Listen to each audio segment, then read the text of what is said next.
कष्ट हरे बर, कैला नष्ट करे बर, मितवा के कष्ट हरे बर।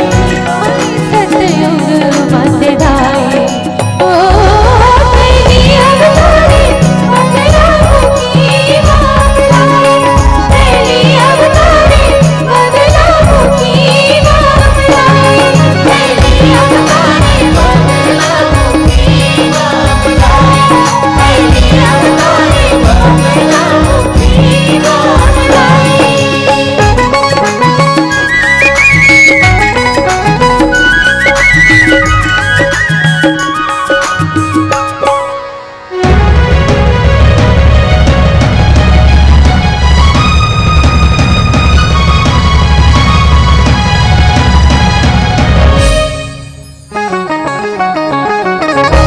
हर हर हर हर करे रे आके प्राण बचावन लागे, प्राण बचावन लागे दाई, प्राण बचावन लागे।